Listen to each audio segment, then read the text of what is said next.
warahmatullahi wabarakatuh. Sampurasun. Rampes. Pak Wargi, kita bertemu lagi dengan saya Jendi Asgar dan bersama teman-teman bermain sehari-hari. Ada Kang Rahman, ya Kang Jam-Jam, Ayah Teh Dila. Dan kita akan membahas kali ini adalah bagaimana sih menyikapi Garut hari ini. Tapi bisa ngopi dulu.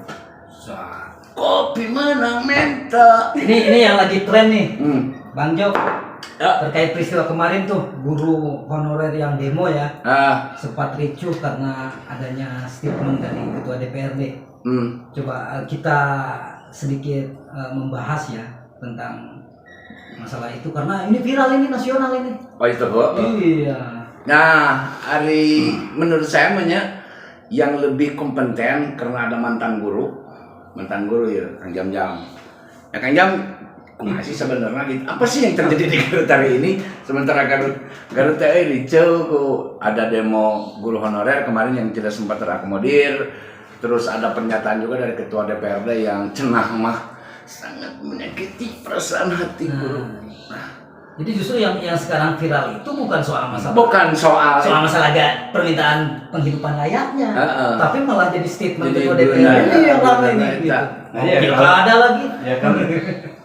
Kalau saya biasanya maunya gini, yang pertama kita harus proporsional, mendudukan permasalahan pada tempatnya yang pertama. Yang kedua, kita juga harus segmentasi.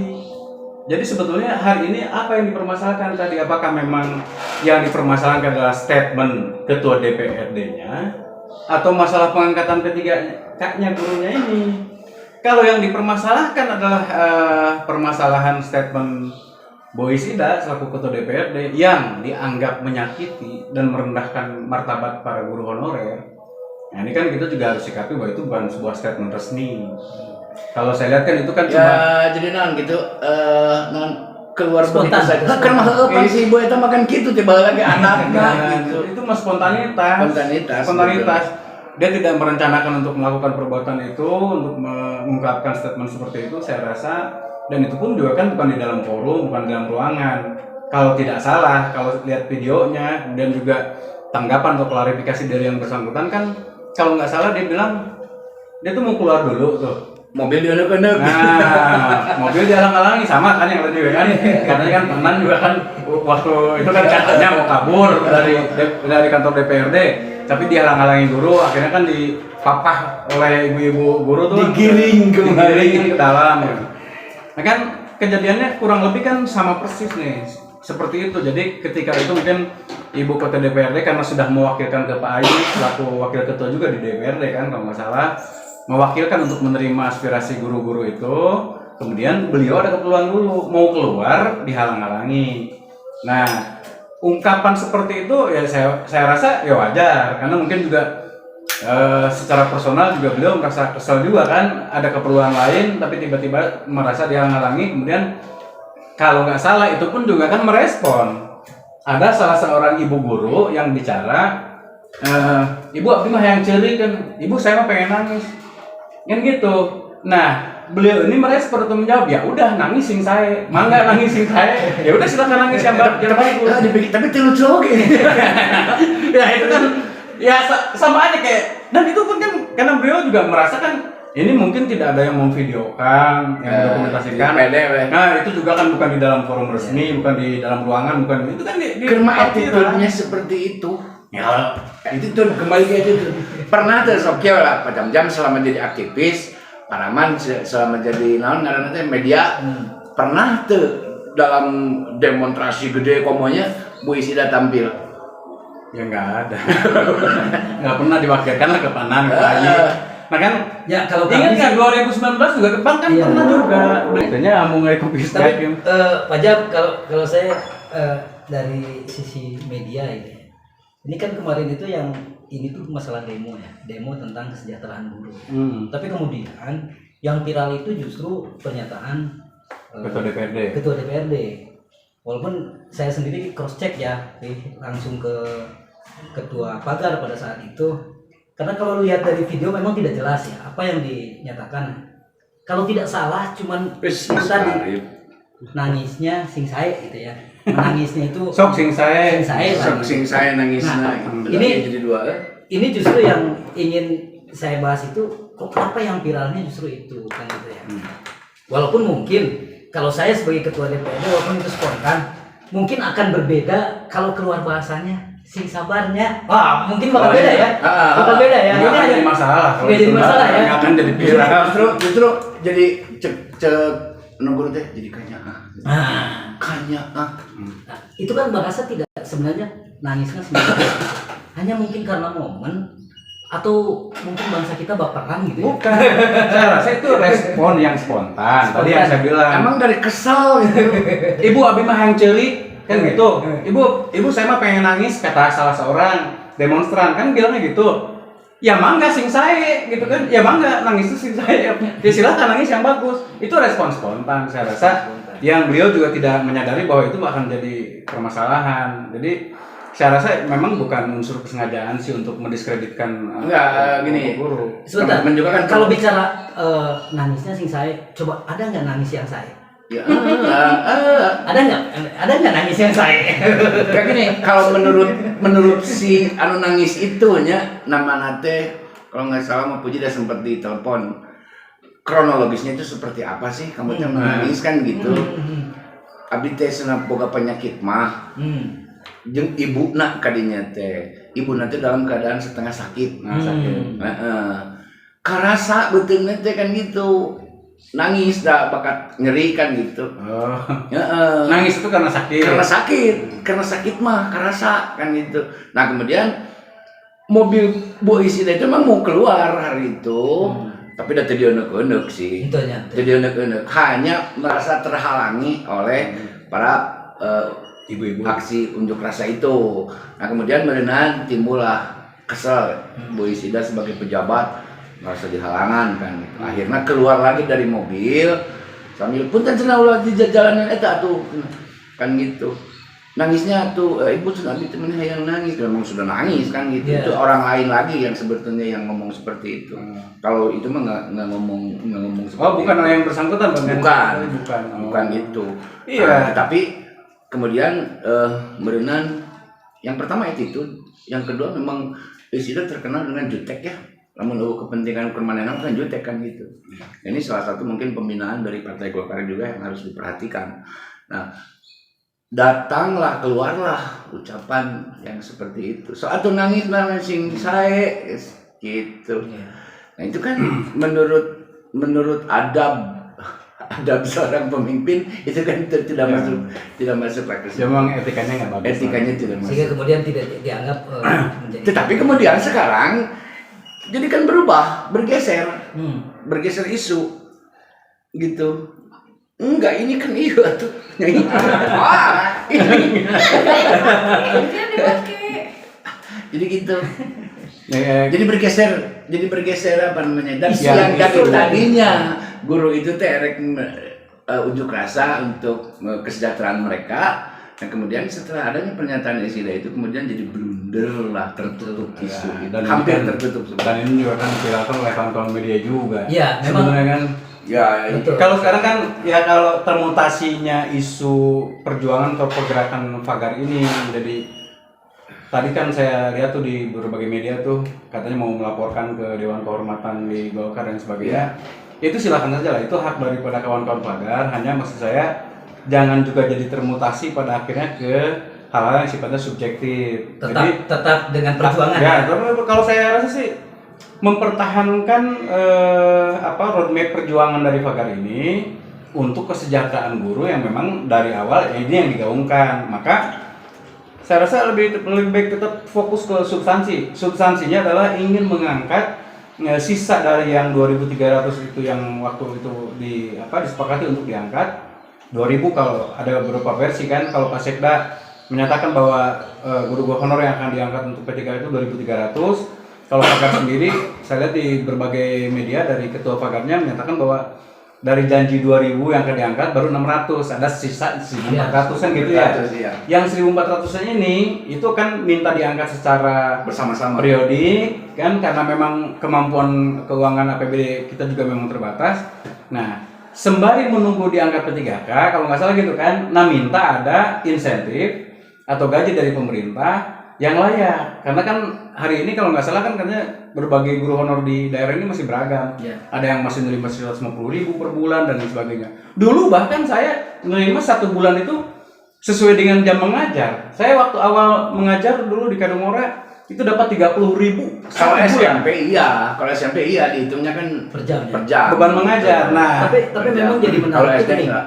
ketika ada guru di apa namanya di zaman sekarang gitu ya, guru honorer yang nerima honor itu 150.000. Saya juga ngobrol dengan ketua, masih ada fakta yang guru Emang ada pengakuan-pengakuan seperti itu dari guru-guru. iya, entry point-nya mereka secara tanda kutip itu sudah menangis sebenarnya Iya. dengan gaji Dan 150.000. tidak manusiawi lah. Nah, sangat mampu. kalau memang Masih sangat mampu mampu. nih, Pak Jamnya, kalau memang sangat mampu, kenapa sampai sepertinya? Enggak, karena gini, aturan yang sekarang P3K itu kan dibebankan kepada APBD. Ya, Nah, melalui DAU itu ya. iya melalui DAU. Nah, kemungkinan besar juga yang dari APBD itu tersedot juga untuk kesemuanya kan, bukan hanya ke 1.400 itu Ya. saja. Makanya Gitu. saya bilang kalau mau, ini kawan-kawan warga juga, kawan-kawan Fagar juga harusnya mendorong juga untuk membongkar sebetulnya APBD 2024. Kan kalau misalnya kita lihat nih dari 4,6 triliun APBD 2024 yang memang sebetulnya defisit hampir 100 miliaran. Defisit. APBD Garut ini udah beberapa tahun defisit. Nanti yang saya lihat ya di tahun ini juga memang dia defisit di 100 miliaran karena pendapatan di 4,6 tapi anggaran pengeluaran itu 4,7. Jadi defisit sekitar 100 miliar. Akan tetapi kalau kita lihat pos belanja satu demi satu pos kita cermati, ini saya rasa ini masih banyak yang bisa kita efisiensikan. Ya. Ini yang harus kita buka. Kalau kita lihat belanja modal dalam modal itu terlalu gemuk sebetulnya. Dan efisiensinya apa sih yang harus dilakukan oleh pemerintah dan apa prioritas yang seharusnya menjadi unggulan ya, unggulan program unggulan mana sih yang harus didanai dan mana yang bisa dihentikan sejenak kan gitu. Memang kemarin ketika saya konfirm ke Pagar, mereka lebih melihatnya kepada SPPD. Katanya SPPD itu besar. Masa untuk honor guru tidak ada gitu. Nah, saya juga tidak tahu SPPD Garut seperti apa sih. Banyak apa tahu? Memang kan gini Bang, kalau kita ngelihat kan gini. Pertama ini kalau kita ngelihat APBD, kita melihat masalah belanja. Belanja itu kan kita bisa lihat dari beberapa parameter. Satu dari produktivitas, yang kedua dari efisiensi. Nah, yang dipermasalahkan oleh Ketua Fagar, oleh kawan-kawan Fagar itu adalah efisiensi. Kenapa SPPD tinggi sementara tuntutan guru honorer yang sebetulnya terhitung rendah itu nggak bisa direalisasi? Nah, batu ujinya adalah SPPD.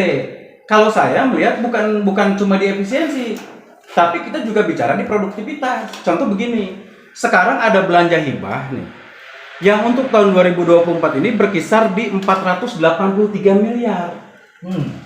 Nah, Belanja ini hibah yang ya? belanja hibah ini yang harus dipertanyakan. 483 miliar ini untuk hibah apa saja? Itu ada Nah, saya setuju bahwa hibah ini kebanyakan ya, ini bukan asumsi sebetulnya, tetapi ada fakta-fakta dan data-data bahwa hibah ini menjadi bancakan juga sebetulnya bagi oknum-oknum lah ya.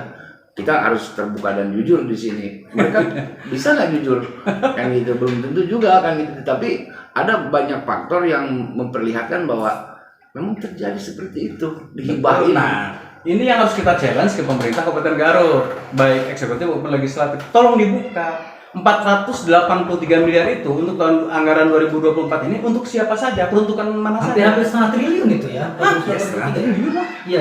Ya hibah ini kemana saja? Siapa saja penerimanya? Karena memang tadi betul yang disampaikan si Omjo. Jangan menerima hibah itu dari 83 miliar, nerima nggak? Kita hanya menerima sekitar 100 miliaran lah. Buat apa itu? Indonesia umum. Dan itu Bagidu dengan objek dengan oknum pejabat. Ya, dan memang itu kenyataannya, bukan kenyataan sih. Ada peran-peran ayah calok kan jadinya, ayah penghubung, ada Benar. pengusung kan gitu. Nah itu kudu kebagian Pak. Nah, ini untuk dibuka nih. Saya challenge-nya begini. Ada lembaga pendidikan, kayak LPK dan lain sebagainya, itu yang setiap tahun dapat. Setiap tahun dapat bantuan hibah 100 juta rupiah. Tapi yang diterima itu aja 50 juta. Yang 50-nya lagi kembali tuh ke oknum-oknum pejabat. Apa ada PKBM lah dia bilang. Nah, itu setiap tahun. Jadi anggar eta-eta nih menerima hibah teh. Iya. Nah, itu salah satu contoh seperti itu. Nah, kalau sekarang dibuka 480 miliar ini kemana saja, ke siapa saja, kemudian nanti akan keluar tuh datanya tuh. Data penerima hibahnya itu berulang-ulang, mungkin hampir 10 sampai 15 tahun lembaga itu juga.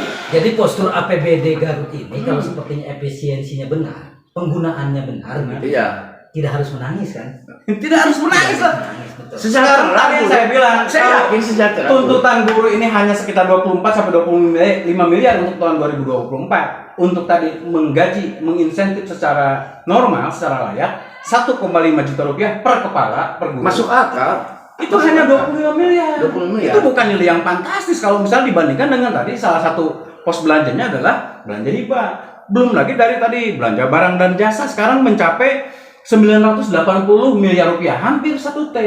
Udahlah sekarang kalau misalnya kita bicara belanja pegawai yang memang di angka 2,1 triliun itu memang sudah nggak bisa kita ganggu gugat karena itu sudah ada pos setiap tahun yang nggak bisa diganggu. Tapi kan kalau kayak misalnya sekarang belanja hibah, kemudian ini kan masih bisa diiris-iris lagi sebenarnya, masih bisa diefisiensikan.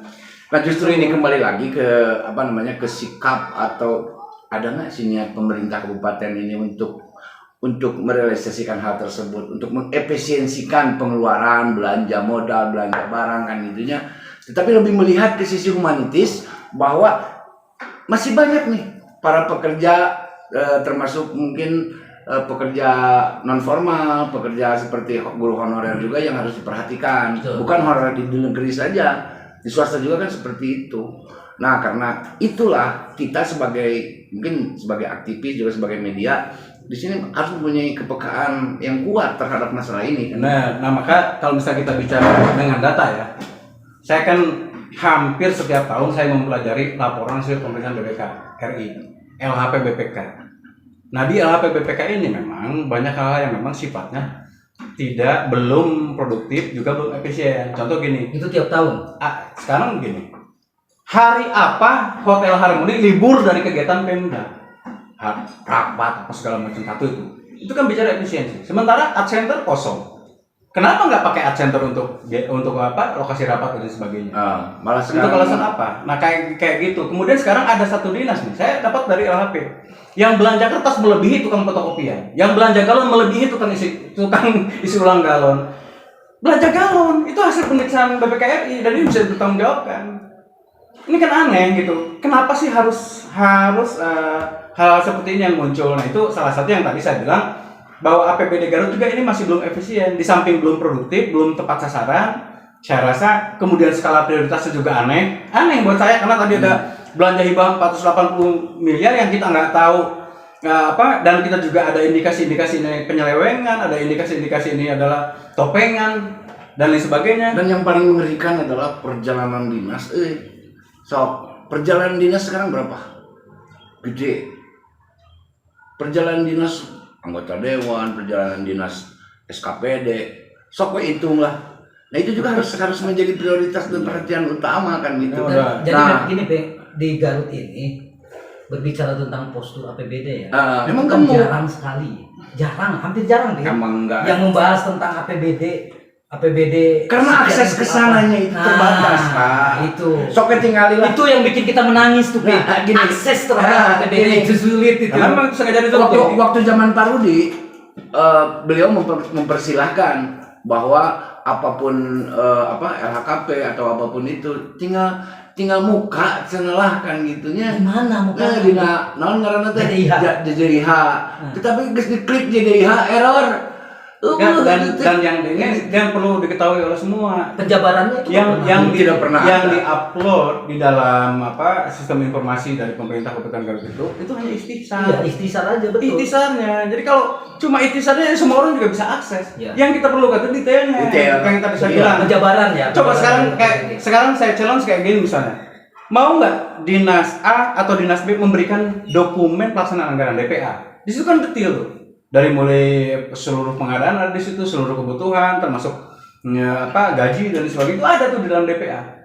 Kalau kita minta DPA ke salah satu SKPD atau dinas, ada yang ada nggak yang mau ngasih data itu dengan cuma-cuma? Nggak ada. Nggak ada, Pak. Nggak ada, itu data yang sangat dirahasiakan oleh dinas. Tidak berani cuma-cuma berarti harus bayar Nah, maksudnya. padahal sebetulnya itu kan instrumen yang sangat penting untuk melakukan pengawasan. Dari mana? Dari situ, dari DPA. Saya rasa Nanti dikonfrontir dengan LRA, Gini. laporan realisasi anggaran di akhir tahun.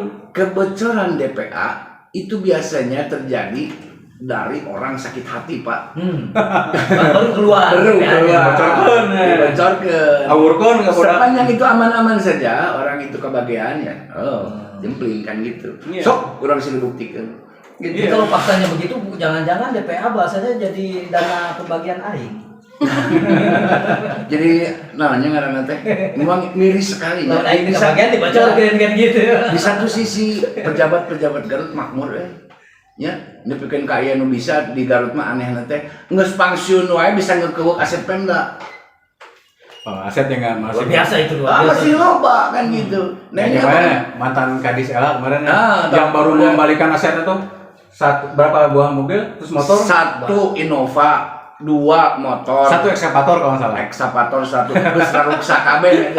baru dikembalikan setelah bertahun-tahun pensiun. Pertanggung jawaban aku mah satu. Wah, atau apa tuh gitunya? Pupu gitunya Ya, nya. Nah, iyalah. di Garut ini memang belum ada satu entitas yang memang concern untuk Membedah APBD. membedah tentang APBD, Hmm. kemudian tentang aset dan lain sebagainya memang belum ada. Kayak misal contoh sekarang kayak misal kawan-kawan dari Laskar Merah Putih lah ya, si Kang Budi dan kawan-kawan Laskar itu juga Indonesia. Laskar Indonesia itu masih di permukaan tuh, masih di permukaan. Belum Dia masuk ke kedalaman. belum nyampe ke kedalaman gitu. Kayak misalnya kawan-kawan GGW dan sebagainya itu juga masih parsial, jadi masih belum komprehensif. Tapi kalau dulu memang pernah kita bedah, kayak misalnya dulu sama Mas Haryono ya sebelum dia aktif di PDAM, dulu sempat kita bedah tuh APBD posturnya sampai dengan kedalaman dan sebagainya. Tapi ya perjuangan kita juga waktu itu berhenti karena memang ada beberapa kendala non teknis gitu. Iya. Nah, kalau mau nih kawan-kawan honorer apa segala macam dorong untuk transparansi APBD. Kalau APBD-nya transparan, mereka semua tahu. Kita nih bisa mencocokkan, bisa menempatkan di mana nih tuntutan yang honorer yang nggak besar tadi itu di pos mana bisa ditempatkan. Sebenarnya bisa. Yang pertama itu, yang kedua keinginan kuat dulu deh. Keinginan kuat dulu dari kita sebagai elemen bangsa. Bisa tuh orang berpedoman atau menjadikan itu satu parameter pembangunan. Karena harus ada keterbukaan informasi publik. Dan itu bukan data rahasia negara loh. Kan biasanya penjabaran APBD itu berdasarkan perda ya, perda tentang APBD. Dan itu kan harus disebarluaskan. Betul, itu informasi Amanahnya pun publik. begitu kan, harus disebarluaskan. Tapi fakta, kadang-kadang kita pun jurnalis sulit, Pik, untuk mendapatkan. Jangankan jurnalis, sekelas Asep Abdar ya. Itu Sulit, sampai ya? Beberapa kali dia bersidang untuk melakukan hal itu kan gitu, minta informasi daripada diberikan ke majak paseha kan gitu. Akhirnya sampai sekarang terkatung-katung, itu menjadi persoalan hukum. Tuh. Gitu. karena sebetulnya memang kecuali sebetulnya belum pernah ada kan yang membawa ini ke ranah DPRD, diaudiensikan DPRD secara resmi meminta dokumen itu, tinggal nanti lihat seperti apa jawaban mereka dan nota dinasnya akan seperti apa. Saya rasa akan sulit untuk menghindar Sulit. dari dinas memberikan kalau DPRD yang memerintahkan untuk memberikan Dan dokumen itu sudah pernah dilakukan, Saya sama Asep Abdar dulu. Apa jawaban mereka? Itu harus melalui ajuan yang pertama, surat resmi, geus bersurat teu digubris suratna kan gitu. Minta penjabaran APBD. Nah, setelah dilakukan pelaporan kudu sidang nepikeun ka tingkat MA. Itu kan lama prosesnya membuat kita bete kan gitu nya. Toh orang mereka minta ngumpul transparansi kebijakan publik. Itu meni hese kan gitu. Sementara bupati hari itu zaman Pak Rudi mempersilahkan untuk mengakses berijeng eueuh kan gitu. Jadi seolah-olah kita sudah menampilkan loh, Pemda ini sudah menampilkan loh kebijakan ini, anggaran ini, program ini ada di JDIH. Pas diklik error naon gitu. sekalinya pun ada yang tadi saya bilang cuma intisarnya, cuma rangkumannya. Itu mah kalau cuma intisarinya, cuma rangkumannya, itu mah gampang. Di mana-mana juga informasi itu mah Iya. ada gitu kan. Nggak usah di situs resminya pemerintah, itu mah juga ada. Nah, ini saya rasa yang memang jadi tantangan ke depan bagi siapapun juga bukan untuk kawan-kawan pagar sih, karena memang kebetulan sekarang yang lagi viral kawan-kawan pagar ya. Kalau terkait kemarin ada ketersinggungan kawan-kawan pagar dari Ibu Ketua DPRD untuk mau mengambil langkah seperti apa, itu mah dipersilakan lah, hak masing-masing. Hanya saya rasa mereka pun harus tetap fokus juga untuk perjuangan mereka, substansi perjuangan ini, bahwa ada sekitar 1.400 dari guru honorer yang memang harus diperhatikan nasibnya. Ini kita kalau misalnya mau difokus di situ, itu langkah awal menurut saya yang paling tepat, bongkar dulu APBD-nya. Baru dari situ akan ketahuan nanti ini posnya akan masuk pos mana, sehingga solusinya akan nyata. Kalau sekarang cuma minta tanpa misalnya sekarang dibuka anggarannya, itu kan sulit ya. Kalau minta ya pasti dibilang wah kemampuan pemerintah terbatas. Selesai. Itu pertanyaan DPR mau kan gitu. Terus memang kalau APBD ini terbuka, kan bukan hanya sekedar honorer nih Bang Jam ya, tapi juga kemiskinan ekstrim. Kita bisa tahu sampai di mana nih perjalanannya, stunting mau seperti apa, kan kita bisa melihat. Stunting sedang dilakukan karena posnya jelas. Kemiskinan ekstrim sedang dilakukan karena kita juga tahu nih, publik tahu nih, posnya ini jelas gitu. Sehingga indikator kenaikan atau penurunannya stunting juga. Atau yang terakhir aja ya, yang kasus saya lagi pelajari sekarang ini dan sudah dipublis berapa kali terkait dengan Lapan Ruhama. Ternyata Pemda Garut sampai hari ini itu masih punya utang ke rumah sakit itu 9,8 ditambah 1,3 miliar. Nah, itu dari program berapa tahun itu? Itu dari 2022 Pemkab itu punya utang 9,8. 9,6. Nah, di 2023 masih ada tunggakan 1,3. 2024 kemarin ketika dikucurkan 7 miliar, yang 2 miliarnya untuk keluar puskesmas, membantu kan itu rumah sakit yang di luar dari rumah sakit umum itu mendapat 2 miliar, dan rumah sakit umum Dr. Slamet Garut itu mendapat 5 miliar. Setelah 5 bulan habislah si anggaran itu sampai melebihi jadi 5,4 miliar habis. Makanya pernah ditutup kan. Nah, maksud saya ini fleksibilitas APBD ini di sini letaknya. Jangan sampai kayak gini.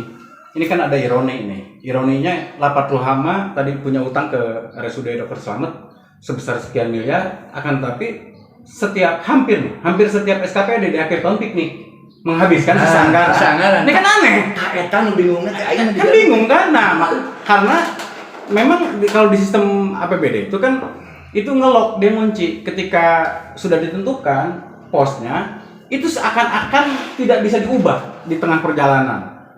Bisa jadi temuan. Bisa diubah itu pada saat APBD perubahan atau bisa diubah. Tapi kalau menurut saya harusnya nggak begitu. Kalau memang ini sudah terpenuhi anggaran untuk dinas A misalnya 100%, kemudian terserap baru 85% di pertengahan tahun, baru terserap 85%. Ya jangan dipaksakan jadi 100% dengan piknik dan lain sebagainya serapan anggarannya. Tapi alihkan ke pos lain yang memang lebih urgent. Kayak misalnya contoh waktu itu kan kita punya 84.000 nih masyarakat miskin ekstrim di Kabupaten Garut. Kenapa enggak yang sisa anggaran ini, yang silpa ini di akhir tahun itu digunakan untuk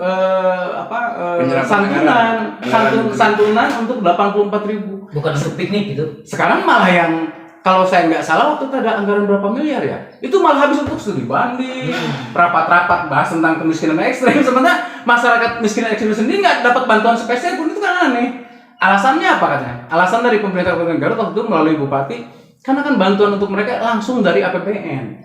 Kalau dari kita hanya mengerjakan secara teknis. Jadi mereka tuh kajian, studi banding, bagaimana pengentasan, makanya itu tadi piknik-piknik, malah jadi aneh. Ketika tidak ada transparansi dari APBD ini, saya khawatir kan itu contoh untuk penanganan stunting sekian M, tapi lebih banyak habis untuk studi bandingnya, kunjungan kerjanya, dan sebagainya. Tapi untuk penanganan stuntingnya, ya makanya di ujung obrolan kita ini kita kan bisa menarik kesimpulan nih dari lingkaran setan ini. Kapan ini akan berakhir kan gitu. Nah, berarti solusinya apa? Berarti di 2024 kita harus punya pemimpin yang visioner. Wah, itu politik nih. Ya iyalah, semuanya kan kembali lagi ke politik kan. Jadi politik pemerintah itu seperti apa? Kan kalau tidak ada politik dari pemerintah, ini tidak akan selesai, Pak. Itu statement Gitu. menangis kira-kira bakal berpengaruh nggak nih? Ke politik, ke pilkada nih? Tergantung juga. Tergantung ya? Tergantung juga apa mereka peka nggak sih kan gitu. Nah, kalau saya rasa itu mah hal yang sifatnya subjektif itu tergantung goreng-menggorengnya. Ya iya.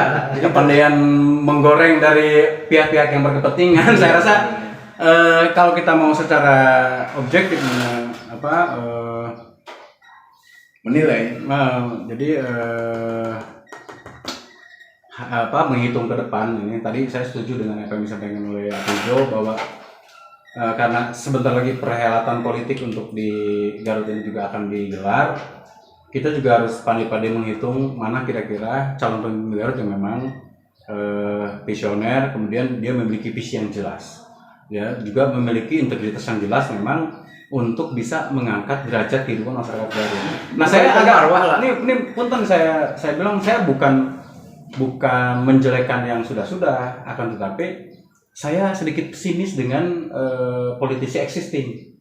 Paham maksud saya? Iya, betul. Karena selama itu saja yang akan bermain di pemerintahan Kabupaten Garut nantinya menjadi pucuk pimpinan di Kabupaten Garut, saya pesimis ini akan berubah situasi ini.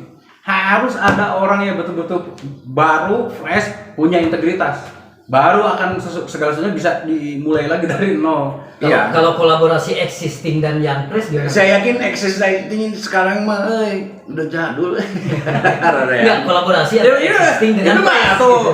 kembali kita terjebak di lubang yang sama tuh kalau gitu. Mana Iya. punten nih saya enggak Itu ibarat kita punya istri satu.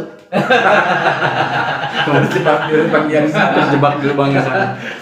Oke. Ya tapi mudah-mudahan obrolan kita walaupun singkat, ini kan ada manfaatnya nih ya untuk mengedukasi teman-teman kita lah, terutama bagi mereka yang punya visi untuk membentuk atau mengembalikan marwah Kabupaten Garut ini sebagaimana mestinya kan itu. Ya. Tujuan kita dari obrolan ini adalah, ayo kita bersama-sama saling rangkul. Masih Garut teh kaharepna kieu wae atuh. Ya, iya, gitu. Harus jadi perhatian semua pihak lah. Nah, kalau misal sekarang kita serahkan ini saja kepada punten ya, kepada DPRD Garut. Ini saya berani katakan bahwa beberapa periode yang saya perhatikan nih dan saya terlibat langsung di dalamnya, mandul DPRD Garut. Mereka nggak bisa menjadi penyeimbang eksekutif. Mudah-mudahan DPRD yang baru ya bisa Iya. memberikan Dan Iya. apa yang kejadian kemarin ketua DPRD Garut itu menjadi indikator, Pak. Indikator betapa DPRD Garut itu memalukan hari ini. Itu memang saja. jadi viral ini. Ya memang viral. Viral. Luar biasa viral. Walaupun kita tidak bisa berstatement closing statement dan ini menguap begitu saja, tetapi persoalannya kan bukan di situ. Itu ya. Kalau closing statement saya sih ke depan jangan ada kata menangis lagi, yang penting bagaimana kita bahagia gitu. Nah, dan bahagia gitu. Jadi masih cara ngebahagiakan warga Garut kan gitu Kalau saya dengan visi yang jelas kan. Saya masih sangat mengingat apa yang disampaikan oleh mantan Bupati Garut Pak Haji Rudi Gunawan ya. Waktu itu ke saya secara langsung, dia bilang gini, Kang, saya maunya kita bicara Garut ini, kita bicara kelola APBD ini secara bersama-sama seluruh pihak, dan saya maunya everybody happy. Artinya everybody happy termasuk tadi. Iya, Garut bahagia. Para pengusaha happy, guru honorer happy, kemudian semua orang happy. Dia maunya seperti itu. Akan tetapi di ujung masa jabatan beliau, sambil dengan nada menangis beliau sampaikan bahwa dari 4,5 sampai 4,6 triliun APBD Garut per tahun yang dinikmati langsung oleh masyarakat hanya sekitar 13%. Itu masih ada kan? Statementnya di media itu bisa 13% yang langsung dinikmati oleh masyarakat. Sisanya berarti 87% siapa yang menikmati? Ini yang jadi masalah. Dan itu jadi pertanyaan besar dan PR kita. Nah, itu di ujung masa jabatan beliau Sekarang harus dibalik ya, yang 78% itu untuk masyarakat. dinikmati masyarakat. Nah, Itu yang benar. makanya gitu juga harus. 13% ambilin gitu. Iya, kita harus punya kesamaan pandang lah. Yuk, meningkatkan orang membentuk lembaga kajian, apalagi terkait dengan APBD, postur APBD kita bedah bersama-sama supaya apa? Menjadikan Garut ini terang benderang dan bahagia tentunya. Ya, siap. Oke teman-teman, Oke. gitu aja. Terima kasih. Kita selalu menikmati hari ini dengan bahagia dan besok kedepannya juga kita harus bahagia. Thank you. Assalamualaikum warahmatullahi wabarakatuh.